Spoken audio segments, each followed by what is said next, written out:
১৬ বছরে দলীয় প্রভাবে আমরা হেন অন্যায় নাই করি নাই। আবারও বলি শিরোনামটা, ১৬ বছরে দলীয় প্রভাবে আমরা হেন অন্যায় নাই করি নাই। সিলেটে আইজিপি। পুলিশের এই স্বীকারোক্তিগুলো সত্যি ভালো লাগছে।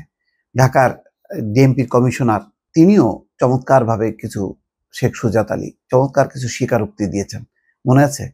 তিনি বলেছেন বর্তমানে পুলিশের ৯০,০০০ দলীয় বিবেচনায় নিয়োগ হয়েছে। এখন আমরা কি করতে পারি? তাদেরকে বাদ দেবো? না, বাদ দেবো না। এদের মধ্যে যারা পেশাদারিত্ব দেখাতে পারবে তারা টিকে থাকবে, বাকিরা টিকে থাকবে না। পরিষ্কার কথা। সুতরাং বোঝেন, যখন নাকি দলীয় দৃষ্টিকোণ থেকে ৯০,০০০ পুলিশকে নিয়োগ দেয়া হয়, তখন ১৬ বছর বা ১৫ বছরে শেখ হাসিনা কি করতে পারে এই পুলিশকে চিন্তা করেন। পুলিশের অন্তত ১ ডজন কর্মকর্তা ছিল যাদের স্বরাষ্ট্রমন্ত্রী, সচিব, আইজিপি লাগতো না। তারা সরাসরি টেলিফোন করতেন শেখ হাসিনাকে, শেখ হাসিনাও সরাসরি টেলিফোন করে নির্দেশ দিতেন। যার কারণে পুলিশের কিছু কর্মকর্তা যেমন বেনজির, মনিরুল, বিপ্লব, আর কার নাম বলো, হাবিব, আরো কয়েকজনের নাম আর বললাম না আর কি, আমার স্নেহভাজন আর কি, যাই হোক আমার ডিপার্টমেন্টের মানুষ, তো তারা একেবারেই আওয়ামী লীগের ক্যাডারদের মতন, মানে আওয়ামী লীগের নেতাদের সাথে কথা বলা আর এই পুলিশের কর্মকর্তাদের সঙ্গে কথা বলা একই রকম ছিল, একই পদ্ধতির ছিল। তারাও আওয়ামী লীগের নেতারা যেমন আপা আপা করতো, এরাও আপা আপা করতো। দলের নেতা কর্মীদেরকে যেভাবে নির্দেশ দিতেন শেখ হাসিনা, এদেরকেও সেভাবে নির্দেশ দিতেন। একেবারে তার হাতের মুঠোর মধ্যে নিয়ে গিয়েছিল। আল্লাহর কি অশেষ রহমত, ছাত্ররা এসে সেটা তছনছ করে দিছে। এই সাজানো বাগান একেবারে ভেঙে চুরে তছনছ করছে। এখন দেখেন আইজিপি তিনি অবসরে গেছেন, সেই অবসর থেকে এসে তাকে হাল ধরতে হচ্ছে। কেন ধরতে হচ্ছে?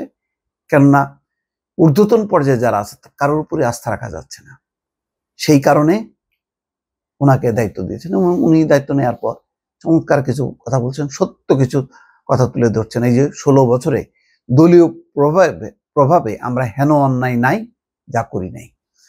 পুলিশের মহাপরিদর্শক বাহারুল আলম বলেন, গত ১৬ বছরে দলীয়ভাবে প্রভাব এত আসছে যে আমরা হেন অন্যায় নাই করি নাই।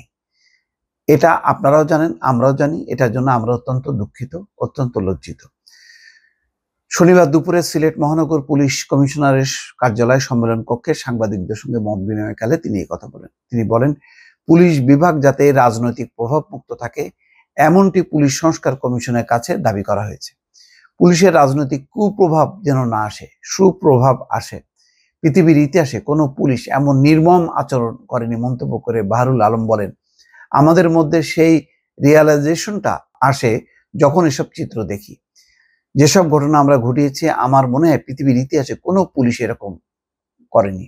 আসলেই তাই। যা তা ভাবে ব্যবহার করেছে, গুম খুন, তারপর আয়নাঘর সৃষ্টি করা, কি করে নাই। হারুনের কথাই চিন্তা করেন, সেই ছাত্র সমন্বয়কদেরকে মানে হাসপাতাল থেকে তুলে এনে তাদেরকে দিয়ে বলা হচ্ছে কর্মসূচি উইথড্র, তারপর আবার ভাত খাওয়াচ্ছে, মানে তামাশা, মানে পুতুল, খেলার পুতুল। এবং তার দাপট হলেই যে আমি যা খুশি তাই করব। কিসের স্বরাষ্ট্রমন্ত্রী, কিসের স্বরাষ্ট্র সচিব? সেনাবাহিনী হয়তো যুদ্ধ করতে গিয়ে পুলিশ এত নির্মম হতে পারে আমি ব্যক্তিগতভাবে ধারণা করতে পারিনি। আমার ওই জায়গা থেকে বের করে আনার জন্য ওইটা তারা কেন করতে গেলেন, এইরকম দলীয় কোনো স্বার্থ উদ্ধারের জন্য তাদের এভাবে আদেশ দেওয়া হলো।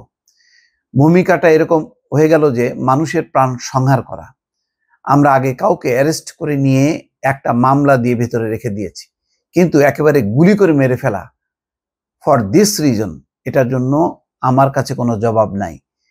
এই পর্যায়ে আমরা চলে গেছি। এটা থেকে উত্তরণটাই বড় চ্যালেঞ্জ। দেখেন, সত্য কথা যে পুলিশ যদি খুব বেশি হয়েছে, আচ্ছা ঠিক আছে, একটা মামলা টামলা দিয়ে তারা জেলে ভরে রাখো, কিন্তু এখানে না, গুলি করে মারো, গুম করে ফেলো, অপহরণ করো, উধাও করে ফেলো, নিশ্চিহ্ন করে ফেলো। এই নীতি ছিল হচ্ছে শেখ হাসিনার, এবং তিনি নিজে এইগুলি ঘটাতেন। বাহারুল আলম বলেন, কষ্টকর একটা অভিজ্ঞতার মধ্যে দিয়ে একটা ঝড় বয়ে গেছে। শুধু পুলিশ নয়, সমাজের লোকের মধ্যেও একই অবস্থা। পুলিশের প্রতি এত ঘৃণা এত বেশি পঞ্জীভূত হয়েছে যে মানুষ নিতে পারছিল না। এই জন্য তিনি বিভিন্ন জায়গায় যাচ্ছেন, সহকর্মীদের সঙ্গে কথা বলছেন, পুলিশের বিভিন্ন পর্যায়ের কর্মকর্তা কর্মচারীদের কথা শুনছেন। আইজিপি বলেন, সমাজের কিছু অসাধু লোক, নেতা এবং প্রভাবশালীরা নিরীহ মানুষদের মামলার আসামি করেছে, এটি উদ্বেগের বিষয়। তবে তিনি পুলিশ কর্মকর্তাদের নির্দেশনা দিয়েছেন যাতে কোনো নিরীহ ব্যক্তিকে গ্রেপ্তার করা না হয়, তাদের হয়রানি করা না হয়। এর মধ্যে যারা ঘটনার সঙ্গে সম্পৃক্ত নন তাদের আশ্বস্ত করার জন্য বলা হচ্ছে।